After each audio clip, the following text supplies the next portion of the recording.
दोस्तों, कैसे बनी अशोक विजयदशमी? दशहरा क्या आपको पता है इसकी पूरी सच्चाई? कैसे पंडित बने अपना ईमान बेचकर बनाया अशोक विजयदशमी को दशहरा का त्योहार? इस वीडियो में जानते हैं पूरी कहानी। सम्राट अशोक के कलिंग युद्ध में विजयी होने के 10वें दिन मनाए जाने के कारण इसे अशोक विजयदशमी कहते हैं।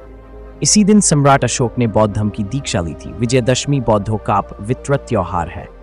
ऐतिहासिक सत्यता है कि महाराजा अशोक युद्ध के बाद हिंसा का मार्ग त्याग कर बुद्ध धर्म अपनाने की घोषणा कर दी थी। बौद्ध बन जाने पर वह बौद्ध स्थलों की यात्राओं पर गए। भगवान बुद्ध के जीवन को कृतार्थ करने तथा अपने जीवन को कृतार्थ करने के निमित्त हरोस्तुपो शिलालेखों धम्म स्तंभों का निर्माण कराया।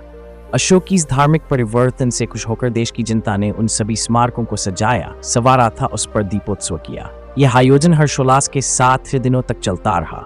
10वें दिन महाराजा ने राज परिवार के साथ पूज्य भंते मोगिलपुत्र तिष्य से धम्म दीक्षा ग्रहण किया।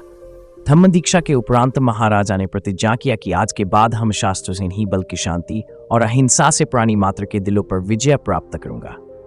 इसीलिए संपूर्ण बौद्ध जगत इसे अशोक विजयदशमी के रूप में मनाता है।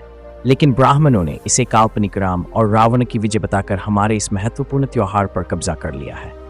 जहां तक दशहरे की बात है तो इससे जुड़ा तथ्य यह है कि चंद्रगुप्त मौर्य से लेकर मौर्य साम्राज्य के अंतिम शासक बृहद मौर्य तक कुल 10 सम्राट हुए।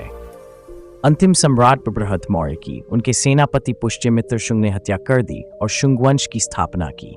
पुष्यमित्र शुंग ब्राह्मण था। इस समाज ने इस दिन बहुत बड़ा उत्सव मनाया। उस साल यह अशोक विजयदशमी का ही दिन था। उन्होंने अशोक शब्द को हटा दिया और जश्न मनाया।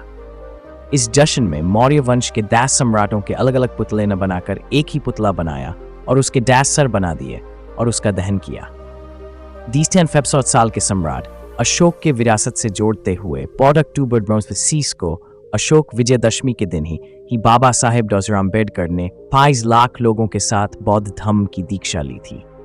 सभी मित्रों को अशोक विजयदशमी की बहुत बहुत बधाई।